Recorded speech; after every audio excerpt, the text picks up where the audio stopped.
Hello, स्वागत है आप सबका एक बार फिर से क्रैक स्टडी पर। तो आज के इस लेक्चर में हम कवर करने वाले हैं 2.1 एक्सरसाइज के ऐसे प्रश्नों को जो मुख्य मान पर बेस्ड हैं परंतु जो मुख्य मान की रेंज में नहीं आते हैं। अब इसको आप ऐसे समझ लीजिए कि हमने जो लास्ट लेक्चर था या पहला लेक्चर कह लीजिए 2.1 का, उसमें हमने मुख्य मान के बारे में बात कर लिया था, मुख्य मान की एक रेंज के बारे में बात कर लिया था और ऐसे फंक्शंस के मुख्य मान निकाल लिए थे जो कि इस रेंज के अंदर आते हैं।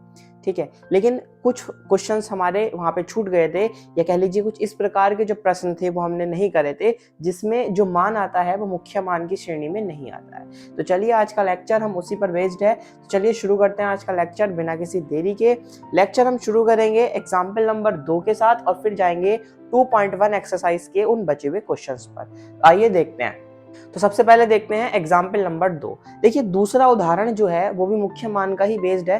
तो हमने साइड में एक टेबल बना ली है मुख्य मान की और आप यहाँ पे देखेंगे क्वेश्चन कह रहा है कोट इनवर्स -1/√3 का मुख्य मान ज्ञात कीजिए। अब जैसे कि हमने लास्ट लेक्चर में आपको इनवर्स वाले जो फंक्शन है उनको सॉल्व करना सिखाया था, तो उसका पहला स्टेप मेरे भाई क्या था कि सबसे पहले जो भी आपको फंक्शन इनवर्स में दे रखा है, जैसे यहाँ दे रखा है कोट इनवर्स -1/√3, इसके बराबर में कोई एक इंटीजर मान लीजिए, जैसे x y z जो भी आपका मन करे यहाँ पे आप वो इंटीजर मान लीजिए। अब दूसरा, वहां पे हमने आपको लास्ट लेक्चर में ये भी सिखाया था जो कि आपका इंट्रोडक्शन लेक्चर था। देखिए बहुत सारी चीजें जो हैं वो फर्स्ट लेक्चर से सिमिलर है, अगर आपने वो नहीं देखा है तो जरूर देख लीजिएगा, बेसिक आपका क्लियर हो जाएगा। और अगर आपका बेसिक क्लियर है तो आप ये क्वेश्चन बहुत आराम से कर लेंगे। तो देखिए फिर से हम कर लेते हैं। यहाँ पे फर्स्ट स्टेप, इनवर्स वाले को इज इक्वल टू को इंटीजर मानेंगे। सेकंड स्टेप, ये जो इनवर्स है, इनवर्स का मतलब होता है मेरे भाई यहाँ पे ये बटे में कोट लिखा हुआ है, 1/कोट है, भाग में उधर पहुंचेगा तो मल्टीप्लाई में, यानी यहाँ पर -1/√3 बचेगा और ये जो कोट है वो इधर पहुंच जाएगा कोट बाई।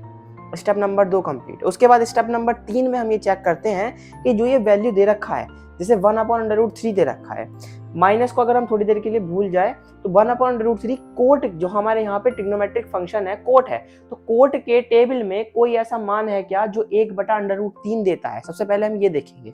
तो जब हमें पता चलेगा कि कोट जो है वो भैया 60 पर 1/√3 देता है, अर्थात π/3 पर, तो हम यहाँ पे ये कह सकते हैं कि ये जो वैल्यू है ये कोट π/3 की है। ठीक है, पर ये जो माइनस था बच्चे, ये माइनस इस वैल्यू को माइनस कर देगा। ध्यान से समझना, देखो ये छोटी छोटी बातें हैं।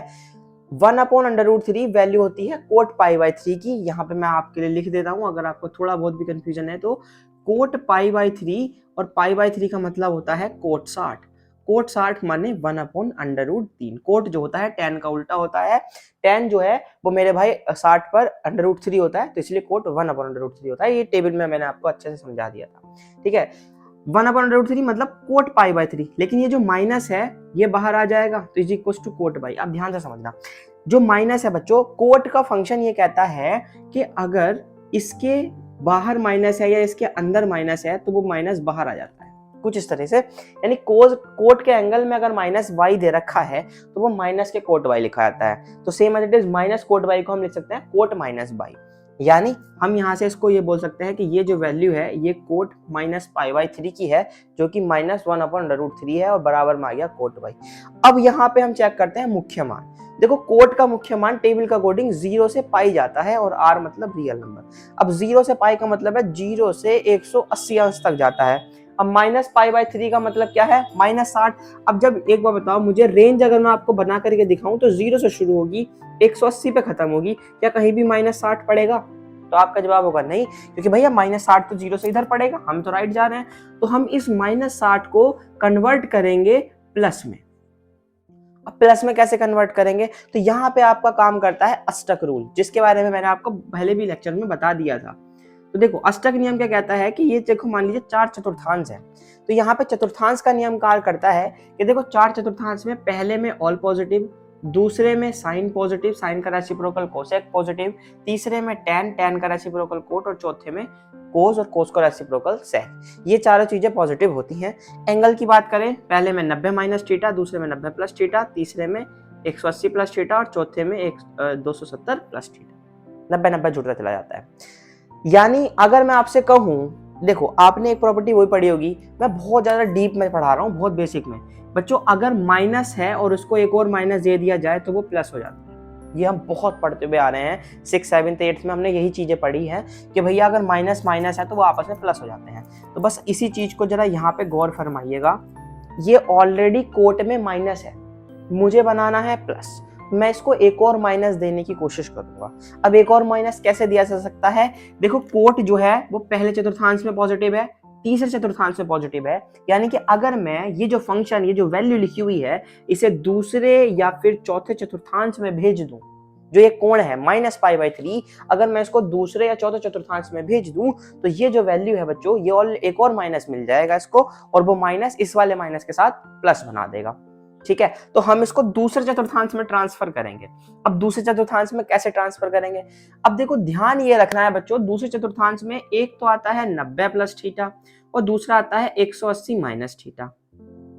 अब हर एक चतुर्थांश में दो कोण आते हैं भैया, 90 प्लस थीटा जैसे दूसरे चतुर्थांश की बात करें, और 180 माइनस थीटा।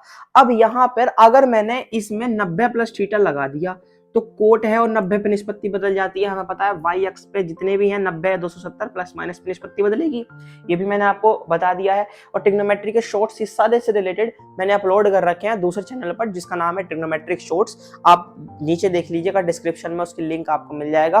करीब 45-50 वीडियो ट्रिग्नोमेट्री की है उस पर, तो आप शॉर्ट्स में है आराम से देख सकते हैं, छोटे छोटे कॉन्सेप्ट इजीली उसमें समझ जाएंगे आप। चलिए अब आइए, थोड़ा सा प्रमोशन हो गया। आइए तो देखिए 90 प्लस थीटा बच्चों हम कर नहीं सकते, इसलिए नहीं कर सकते क्योंकि 90 प्लस थीटा पे निष्पत्ति बदल जाती है। यहाँ हमारे पास कोट है, कोट जो है चेंज हो जाएगा, लेकिन उधर तो कोट ही रहेगा, तो फिर जो कोट से कोट कैंसिल होता है और बाई का जो मान आता है वो नहीं आ पाएगा। इसीलिए हमारे पास एक ही ऑप्शन बचता है जो है 180 माइनस थीटा। तो यानी हम इस एंगल को यहाँ से, ये लाइन बहुत ध्यान से देखना, ये एंगल हम यहाँ से बदलने वाले हैं, इसमें लाल पेन से दिखा रहा हूँ, ये एंगल हम यहाँ से बदलने वाले हैं। कैसे, हम इसको ऐसे लिखेंगे कि कोट हमारे पास ऑलरेडी था, ये जो माइनस था ये मैंने ले लिया बाहर, ध्यान से सुनिएगा, ये जो माइनस एंगल के अंदर था बाहर ले लिया, और ये जो एंगल था मैंने इसको 180 में से घटा दिया। कोट पाई माइनस π/3 बराबर कोट बाई। ये लाइन अगर आप लिखनी सीख गए किसी भी फंक्शन के लिए जो मुख्य मान की श्रेणी में नहीं आ रहा है, अगर आप उसको ट्रांसफर करना सीख गए तो आप पूरा का पूरा कॉन्सेप्ट और आज का लेक्चर सीख गए। बस आज का लेक्चर में यही है, ठीक है। तो माइनस कोट पाई माइनस π/3 बराबर कोट बाई। अब देखो होगा क्या, इसको जब मैं सॉल्व करूंगा, यहाँ देख लेते हैं, पाई माइनस π/3 सॉल्व करेंगे, यहाँ 3 पाई माइनस π/3 यानी ओवरऑल सॉल्व करके आएगा 2π/3। ठीक है, ये इसका सॉल्यूशन है, 2π/3 आएगा। बट मेरे भैया पाई माइनस π/3 दूसरे चतुर्थांश में एंगल पहुंच गया, एक माइनस इसे मिलेगा। अब जरा ध्यान से देखिएगा, मैं ये सारा जो एंगल का सीन है ये मिटान रहा हूँ थोड़ी जगह की प्रॉब्लम की वजह से। आप समझ गए होंगे मैंने क्यों इसको दूसरे चतुर्थांश में बदला, क्योंकि तीसरे में बदलूंगा तो ये प्लस हो जाएगा और चौथे में बदलूंगा तो ये माइनस हो जाएगा। अच्छा जी, दूसरे चतुर्थांश मुझे पास पड़ा एज कंपेयर टू फोर्थ। अच्छा देखो, माइनस ये वाला माइनस, ठीक है, कोट का कोट, पाई माइनस π/3 सॉल्व करेंगे 2π/3, पर दूसरे चतुर्थांश में होने की वजह से एक माइनस आएगा, क्योंकि दूसरे चतुर्थांश में कोट होता है माइनस, माइनस के 2π/3 बराबर इधर से आएगा कोट बाई। अब जो हम चाहते थे वो हमारे पास हो चुका है, ये माइनस बाहर आ जाएगा और प्लस कर देगा पहले वाले माइनस को, तो मुझे यहाँ से एंगल मिलेगा कोट 2π/3 बराबर कोट बाई। अब मैं कोट से कोट अगर कैंसिल करूं तो बाई का मान मुझे मिल गया 2π/3 जो कि प्लस में है, और सबसे बड़ी बात 0 से 180 अंश के बीच में लाई करता है। सॉल्व कर लीजिए, π/3 का मतलब होता है मेरे भाई 60, इंटू 2 करेंगे तो 106 दूनी 12, 120 आ रहा है, जो कि 180 से छोटा है। यानी अगर मैं इसकी मुख्य मान की टेबल रेंज बनाऊंगा तो 0 से 180 के बीच में कहीं ना कहीं 120 भी पड़ेगा, यानी मेरा आंसर बिल्कुल ही सही आ गया है। तो हम यहाँ पे लिख देंगे अतः मुख्य मान 2π/3 होगा। ठीक है, कितना होगा मुख्य मान, 2π/3 होगा। एक बार फिर से समझ लो, मैं एक बार और अच्छे से समझा रहा हूं सारी चीजें। अब आपके पास सिर्फ और सिर्फ क्वेश्चन का सॉल्यूशन है। देखिए ध्यान से देखना, जब भी हमें ऐसे फंक्शन सॉल्व करने हैं मेरे भाई जिसमें क्या है, जो मान दे रखा है, एंगल जो दे रखा है वो आपका रेंज में नहीं आ रहा है, मुख्य मान की श्रेणी में नहीं आ रहा है, तब आप करेंगे क्या, यहां तक आप नॉर्मल लेके आएंगे। पहला स्टेप वही बाई बराबर, दूसरा स्टेप वैल्यू रखेंगे, तीसरा स्टेप जब आप चेकआउट करेंगे और आपको पता चलेगा कि ये जो है इस रेंज में नहीं आ रहा है, यहाँ -60 था, -60 कहीं भी 0 से 180 के बीच नहीं आता है, तब आप क्या करेंगे, आप करने वाले हैं उस एंगल को ट्रांसफर। आप उस एंगल को बदलेंगे। ध्यान से समझिएगा, जब भी रेंज में नहीं आ रहा है तो एंगल को बदल दीजिए, ठीक है। जैसे मैंने आपको जो शॉर्ट्स में पढ़ाया है कि देखो 60 का जो मान होता है सिमिलर 120 का मान होता है, बस प्लस और माइनस का डिफरेंस आ जाता है। क्यों? क्योंकि 90 प्लस माइनस थीटा पे निष्पत्तियां बदल जाती हैं, और 180 प्लस माइनस थीटा पे या 90 प्लस 90 से एंगल जब ऊपर जाता है मेरे भाई तो क्वाड्रेंट बदल जाते हैं, चतुर्थांश बदल जाते हैं, इसीलिए प्लस और माइनस भी बदल जाते हैं, फंक्शंस चेंज हो जाते हैं। तो हम ये जो माइनस है इसे एक और माइनस अपनी साइड से देंगे, अर्थात हम इसका एंगल चेंज कराएंगे। अब हमने देखा कि कोट जो है वो पहले और तीसरे चतुर्थांश में प्लस है, दूसरे में तो माइनस होता है ना, हमने ये एंगल दूसरे चतुर्थांश में भेज दिया। दूसरे चतुर्थांश में भेजते ही एंगल हमारा माइनस हो गया, उस माइनस से जो हमारे पास ऑलरेडी एक माइनस था क्वेश्चन के अकॉर्डिंग वो प्लस हो गया, और फाइनली हमें मुख्य मान मिल गया जो कि है 2π/3। इस तरीके से बच्चों मुख्य मान निकलेंगे उन संख्याओं के, उन फलनों के जो कि मुख्य मान की श्रेणी में नहीं आएंगे। और आप समझ लीजिए कि आपके एग्जाम्पल जो ये एग्जाम्पल हैं, ऐसे क्वेश्चंस हैं, यही एग्जाम में ज्यादा पूछे जाते हैं, क्योंकि नॉर्मल में मुख्य मान आप आसानी से निकाल पाते हैं, दिक्कत इनमें बनती है। तो आइए एक और एग्जाम्पल या एक और क्वेश्चन से समझते हैं। एक्सरसाइज 2.1 का ये 5वां क्वेश्चन है, ये एग्जाम्पल नंबर 2 है, अच्छा खासा एग्जाम्पल है, बोर्ड में भी आया हुआ है। 5th क्वेश्चन देखते हैं 2.1 एक्सरसाइज का, सेम इसी कॉन्सेप्ट पर ये बेस्ड है। तो सबसे पहला स्टेप क्या करना है, यहाँ पे कोस दे रखा है, तो cos inverse -1/2 equals to by मानेंगे, 1/2 माइनस का is equals to cos by हो जाएगा। देन फाइंड करेंगे 1/2 वैल्यू कोस में किसकी होती है। तो हमें पता है भाई 1/2 जो वैल्यू है कोस 60 की होती है, यहाँ पे हम लिखेंगे कोस π/3। अब फिर माइनस है तो वो एंगल माइनस में चला जाएगा, तो बराबर में ये आ गया कोस बाई।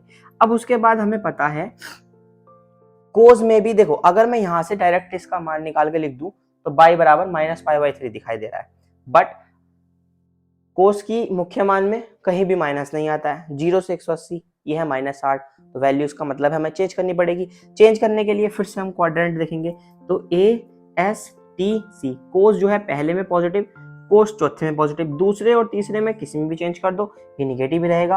अब 90 और 270 पे हम बदल नहीं सकते क्योंकि निष्पत्ति बदल जाएगी और हमें कोस ही चाहिए, तो हम इसको भी क्या लिखेंगे 180 माइनस थीटा, तो हम इसको भी लिखते हैं कोस पाई माइनस π/3, और जो ये माइनस है इसका ये अंदर वाला ये मैंने बाहर ले लिया, ठीक है। कोस का जो अंदर वाला π/3 है ये मैंने बाहर ले लिया माइनस का, तो कोस पाई माइनस π/3 बराबर आ जाएगा यहाँ से कोस बाई। बाकी सब में स्टेप सेम ही होने वाले हैं, इसको सॉल्व करोगे 2π/3 आएगा, वो एक और माइनस का आएगा, बराबर में आएगा कोस बाई, यानी फाइनली यहाँ से मैं इस माइनस को हटा ही देता हूँ, तो यहाँ से मेरे को मिल जाएगा बाई बराबर 2π/3, ठीक है। इस तरीके से ये इसका मुख्य माना जाएगा। कंडीशन क्या है, कहने में ये चाह रहा हूं मेरे भाई, एक शब्द में आप इतना समझ लीजिए कि अगर आपने मुख्य मान की श्रेणी में वैल्यू नहीं आ रही है, ठीक है, आपकी जो भी वैल्यू है वो मुख्य मान की श्रेणी में अगर नहीं आ रही है तो आप सिर्फ और सिर्फ उसका चतुर्थांश बदल दीजिए। चतुर्थांश बदलेंगे 180 माइनस थीटा पर 180 प्लस थीटा लगा दीजिए, इससे चतुर्थांश आप बदलेंगे, ठीक है, या 360 माइनस थीटा लगा करके बदल देंगे। 180 और 360 पे ही चतुर्थांश बदलना है क्योंकि इन्हीं पर निष्पत्ति नहीं बदलेगी। 90 और 270 पे अगर बदलोगे तो कंडीशन चेंज हो जाएगी, क्वेश्चन ही बदल जाएगा, यहाँ साइन हो जाएगा वहां कोस हो जाएगा, फिर आप सॉल्व भी नहीं कर पाएंगे, ठीक है। ऐसे ही एक और एग्जांपल है, एक और क्वेश्चन है आपका, क्वेश्चन नंबर 9, कोस इनवर्स -1/√2, ये आप खुद से ट्राई कीजिएगा, इज इक्वल टू बाई मान के, ठीक है। यहाँ से π/4 ये वैल्यू होती है, कोस में माइनस है तो यहाँ से आप आ जाएगा पाई माइनस π/4, अर्थात इसका आंसर आएगा बच्चों 3π/4। ये आप खुद से सॉल्व कर लीजिएगा और आसानी से ये क्वेश्चन सॉल्व हो जाएगा। अगर नहीं होता है तो आप मुझे कमेंट कर देना। तो इस लेक्चर को ज़्यादा बड़ा ना करते हुए आज हमने सिर्फ और सिर्फ यही सीखा है कि जो फंक्शंस आपके टेबल में नहीं आते हैं, मुख्य मान की रेंज में नहीं आते हैं, उनको कैसे सॉल्व करेंगे। तो आज का लेक्चर यहीं पर रखते हैं। अगर आपको अच्छा लगा है या समझ में आई हैं चीज़ें तो लेक्चर को लाइक कर दीजिए, वीडियो को शेयर कर दीजिए अपने दोस्तों के साथ। तो मिलते हैं नेक्स्ट लेक्चर में जिसमें हम कंप्लीट कर लेंगे एक्सरसाइज 2.1 को। तब तक के लिए अपना ध्यान रखिएगा। Take care, bye bye, see you.